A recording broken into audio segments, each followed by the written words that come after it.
আসসালামু আলাইকুম। পলিটিক্যাল আরো একটি নতুন ভিডিওতে সবাইকে স্বাগত জানিয়ে শুরু করছি। তো আজকে আমরা আলোচনা করব বেসিক ইলেকট্রনিক্স এর চ্যাপ্টার 3 নিয়ে। আজকে আমরা এটার পার্ট 1 দিব, যেখানে আমরা বেসিক যা কিছু আছে সবগুলোই কভার করব ইনশাআল্লাহ। তো চলো শুরু করি। তো বেসিক ইলেকট্রনিক্স এর চ্যাপ্টার 3 যে নামটা আছে এই চ্যাপ্টারে, সেটা হচ্ছে সেমিকন্ডাক্টর ডায়োড। ঠিক আছে? আমরা এই যে বেসিক ইলেকট্রনিক্স সাবজেক্টটা পড়তেছি না, এটা সবকিছু কিন্তু সেমিকন্ডাক্টর বেস, কারণ আমরা ইলেকট্রনিক্স ডিভাইস যেগুলো ব্যবহার করি সবগুলোই কি সেমিকন্ডাক্টর বেস।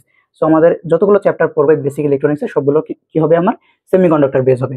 তো এই তৃতীয় চ্যাপ্টার সেমিকন্ডাক্টর ডায়োড, এটা নিয়ে একটু কথা বলি। তো টপিক কোনগুলো আমার জানতে হবে এই অধ্যায় থেকে, যে বেসিক টপিকগুলো জানতে হবে সেগুলো আমি আগে উঠে রাখছি। তো চলো সেগুলো দেখি। প্রথম যে টপিকটা রয়েছে আমার সেমিকন্ডাক্টর ডায়োড। তো সেমিকন্ডাক্টর ডায়োডটা আসলে কি? সেমিকন্ডাক্টর ডায়োড হচ্ছে, তোমরা পি টাইপ সেমিকন্ডাক্টর এবং এন টাইপ সেমিকন্ডাক্টর এর আগের চ্যাপ্টারে পড়ে আসছো। তো একটি পি টাইপ সেমিকন্ডাক্টর এবং একটি এন টাইপ সেমিকন্ডাক্টর পরস্পর মিলিত হয়ে যে ডিভাইস তৈরি করে সেটাই মূলত সেমিকন্ডাক্টর ডায়োড। তো একটি পি টাইপ সেমিকন্ডাক্টর এবং একটি এন টাইপ সেমিকন্ডাক্টর, এই যে দুটো সেমিকন্ডাক্টর, এটা পরস্পর মিলিত হবে এবং মিলিত হওয়ার মাধ্যমে একটা ডিভাইস তৈরি করবে। আর যে ডিভাইসটা তৈরি করবে সেটাকে আমরা মূলত কি বলবো? এই সেমিকন্ডাক্টর ডায়োড। তো প্রথম যে টপিকটা ছিল সেমিকন্ডাক্টর ডায়োড, আশা করি এটা বুঝতে পারছো। তো এখন আসি 2 নম্বর টপিক, বায়াসিং এ। এখন বলো তো বায়াসিং জিনিসটা আসলে কি? বায়াসিং জিনিসটা এমন একটা জিনিস যেটা হচ্ছে তোমার ইলেকট্রনিক্স ডিভাইস যেগুলো আছে সেগুলোকে কার্যোপযোগী করার জন্য বাইরে হতে আমার একটা ডিসি ভোল্টেজ প্রয়োগ করতে হয়। আর এই ডিসি ভোল্টেজ প্রয়োগ করার প্রক্রিয়াকে আমরা মূলত বলবো বায়াসিং। তোমরা যে ইলেকট্রনিক্স ডিভাইস, অর্থাৎ মোবাইল ফোন অথবা ল্যাপটপ যেটার মাধ্যমে ক্লাস করে থাকো না কেন, ওটা কিন্তু একটা ইলেকট্রনিক ডিভাইস। আর ওটা ততক্ষণ পর্যন্ত তোমার কাজ করে যতক্ষণ পর্যন্ত ওর ভিতরে কি থাকে, চার্জ থাকে। এখন ওইটাকে কার্যোপযোগী করার জন্য তুমি অবশ্যই চার্জ দাও। আর চার্জ দেওয়ার সময় তুমি কোন ভোল্টেজ প্রয়োগ করো, তাহলে এসি ভোল্টেজ নাকি ডিসি ভোল্টেজ? অবশ্যই কি ডিসি ভোল্টেজ প্রয়োগ করো। আর তোমার ওই ল্যাপটপে বা মোবাইল ফোনে চার্জ করার সময় ডিসি ভোল্টেজ যে প্রয়োগ করো, যে প্রক্রিয়া প্রয়োগ করো, সেটা হইতেছে মূলত বায়াসিং।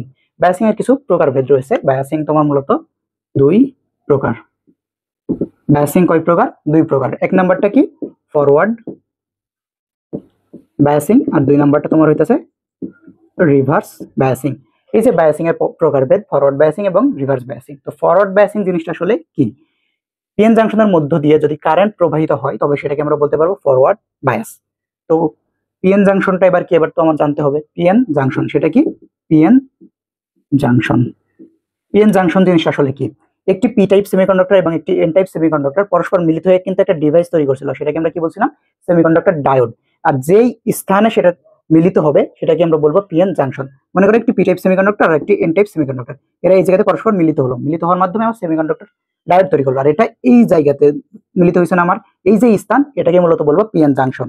আর এই যে পিএন জাংশন, এর মধ্য দিয়ে যদি আমার কারেন্ট প্রবাহিত হয় তবে সেটাকে আমরা বলবো ফরওয়ার্ড বায়াস। আর যদি কারেন্ট প্রবাহিত না হয় তাহলে রিভার্স বায়াস। ওকে, আশা করি তোমরা ফরওয়ার্ড বায়াস এবং রিভার্স বায়াস বুঝতে পারছো। আরেকটা বিষয় তোমাদের অ্যাড করে রাখি। ফরওয়ার্ড বায়াসের ক্ষেত্রে, ফরওয়ার্ড বায়াস এটার ক্ষেত্রে তুমি কি জানো? পি টাইপ, যে পি টাইপ তোমার সেমিকন্ডাক্টর থাকে, পি টাইপ সেমিকন্ডাক্টর, এটা ব্যাটারির পজিটিভ প্রান্ত। ব্যাটারির কয়টা প্রান্ত থাকে? দুইটা, একটা কি পজিটিভ আর একটা নেগেটিভ। এই যে পি টাইপ সেমিকন্ডাক্টরের কি, যদি ব্যাটারি এর পজিটিভ প্রান্তের সাথে এবং এন টাইপ যে সেমিকন্ডাক্টর আছে এটি যদি নেগেটিভ প্রান্তের সাথে যুক্ত থাকে, তবে আমরা বলবো কি সেটা ফরওয়ার্ড বায়াস। তবে কি সেটা ফরওয়ার্ড বায়াস। তাহলে ফরওয়ার্ড বায়াস থেকে আমরা বুঝলাম পি টাইপ সেমিকন্ডাক্টর এবং এন টাইপ সেমিকন্ডাক্টর, এই দুটোর মধ্যে পি টাইপটি আমার ব্যাটারির পজিটিভ প্রান্তের সাথে যুক্ত থাকবে এবং এন টাইপটি ব্যাটারির নেগেটিভ প্রান্তের সাথে যুক্ত থাকবে। তাহলে রিভার্স মানে কি? রিভার্স মানে যে কোনো কিছুর উল্টা। তাহলে ফরওয়ার্ড যদি আমার পি টাইপটি পজিটিভ প্রান্তের সাথে থাকে এবং এন টাইপটি নেগেটিভ প্রান্তের সাথে থাকে, তাহলে রিভার্স বায়াসে কি হবে? প্রথমত আমার কারেন্ট প্রবাহিত হবে না, দ্বিতীয়ত পি টাইপটি সেমিকন্ডাক্টর ব্যাটারির নেগেটিভ প্রান্তের সাথে থাকবে এবং এন টাইপ সেমিকন্ডাক্টরটি পজিটিভ প্রান্তের সাথে থাকবে রিভার্স বায়াসের ক্ষেত্রে। যদি এর একটা চিত্র আমি তোমাদের দেখাই তাহলে আরো বেশি ক্লিয়ার হবে তোমরা আশা করি। তো চিত্রটা হচ্ছে এমন, এই একটা বক্স মনে করো, দুইটা ভাগ আছে, এখানে পি টাইপ সেমিকন্ডাক্টর এবং এখানে এন টাইপ সেমিকন্ডাক্টর আমরা যোগ করলাম। দেন এটা যেটা পাইলাম এটা মনে করি আমার সেমিকন্ডাক্টর ডায়োড। আর এই যে স্থানে আমার সংযুক্ত হয়েছে এটা মনে করি আমরা পিএন জাংশন। তো এই যে পি টাইপ সেমিকন্ডাক্টর এবং এন টাইপ সেমিকন্ডাক্টর, এটার হইতেছে সংযোগটা আমরা একটু দেখি। এখানে মনে করো ব্যাটারির হইতেছে পজিটিভ প্রান্ত আর এটা মনে করো ব্যাটারির নেগেটিভ প্রান্ত। এখন এটা যদি ফরওয়ার্ড বায়াসে হয় তাহলে পি টাইপ যে সেমিকন্ডাক্টর আছে এটা ব্যাটারির কোন প্রান্তের সাথে সংযুক্ত হবে আমাকে বলতো? আমরা মাত্রই শিখলাম পজিটিভ প্রান্তের সাথে সংযুক্ত হবে। আর এই যে এন টাইপ সেমিকন্ডাক্টর আছে এটা ব্যাটারির কোন প্রান্তের সাথে যুক্ত হবে? অবশ্যই নেগেটিভ প্রান্তের সাথে।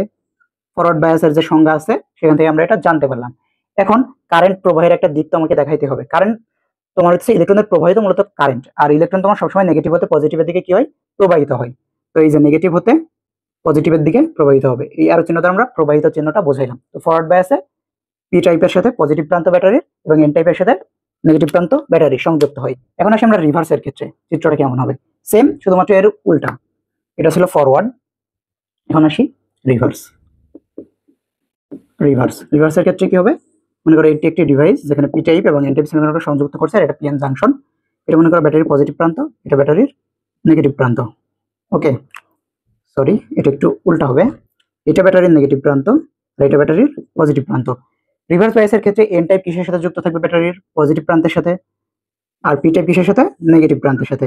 আর এই যে রিভার্স বায়াসের ক্ষেত্রে কারেন্ট প্রবাহিত হবে কোন দিক থেকে, ঋণাত্মক দিক থেকে ধনাত্মকের দিকে। ওকে, তো এটা ছিল রিভার্স বায়াসের চিত্র, আর আগেটা ছিল ফরওয়ার্ড বায়াসের চিত্র। তো আমরা হইতেছে বায়াসিং এর দুইটা প্রকার পাইছিলাম, ফরওয়ার্ড বায়াস এবং রিভার্স বায়াস। এই দুটো আসলে কি সেটাও দেখলাম। এখন আমরা আসি নি ভোল্টেজ বা অফসেট ভোল্টেজ বা ব্যারিয়ার ভোল্টেজ। এটা মূলত কাজ করে ফরওয়ার্ড বায়াসের ক্ষেত্রে।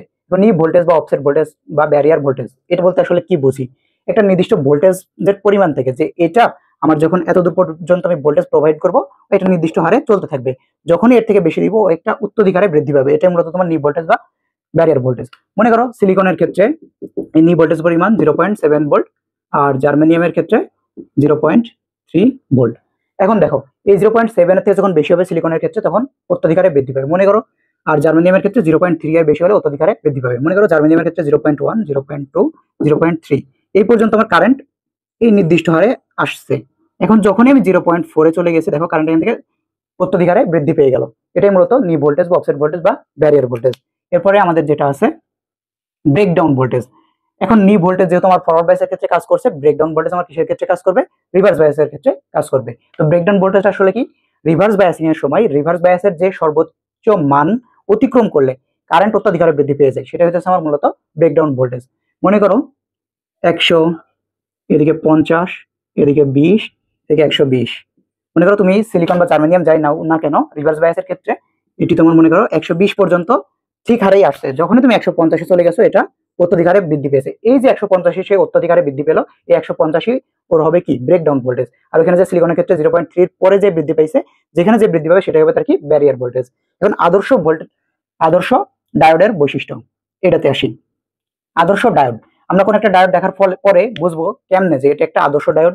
তুমি অবশ্যই সব সময় দেখবা ইমিটার টু বেস এটা ফরওয়ার্ড আছে কিনা, আর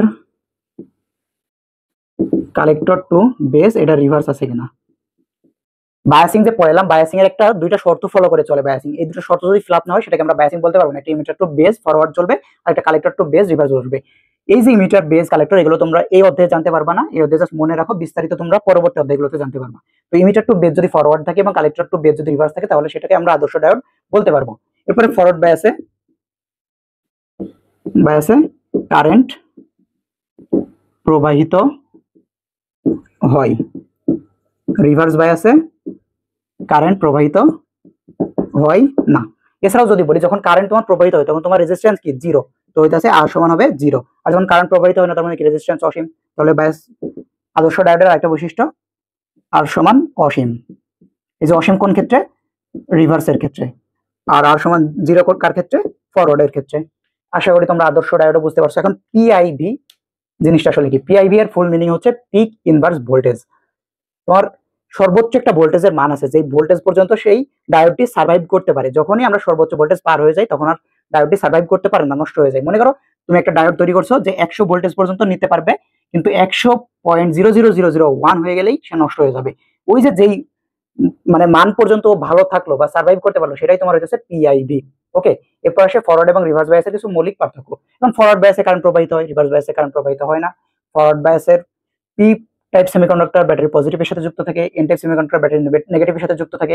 রিভার্স বায়াসের ক্ষেত্রে যদি বলি, তোমার হইতাছে পিএন জাংশনের পি টাইপ ব্যাটারি নেগেটিভ প্রান্তের সাথে যুক্ত থাকে এবং এন টাইপ ব্যাটারির পজিটিভ প্রান্তের সাথে যুক্ত থাকে। এগুলো তোমরা মৌলিক যে পার্থক্যগুলো আছে সংজ্ঞা থেকে দিয়ে দিতে পারবে। এখন আসি নাম্বার 8 টপিক, পিএন জাংশনের ডিপ্লেশন লেয়ার তৈরির পদ্ধতি। এখন পিএন জাংশন জিনিসটা কি তোমরা অবশ্যই বুঝছো আগের লেকচার থেকে।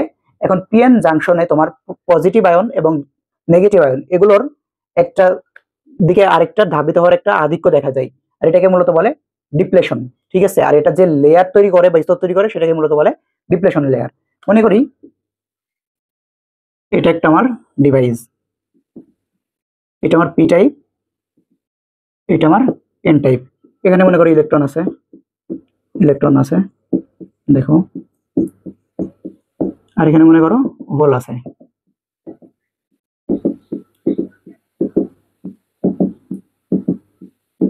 এখন দেখো এই যে পি টাইপে থাকা ইলেকট্রন গুলো এবং এন টাইপে থাকা হোল গুলো একে অপরের দিকে ধাবিত হতে থাকবে, আর এই যে ধাবিত হওয়ার যে প্রবণতা এটাকে বলে ডিপ্লেশন লেয়ার। আর এই জায়গাতে যে তোমার লেয়ারটা তৈরি করে এটাকে সম্পূর্ণটাকে ডিপ্লেশন লেয়ার বলে।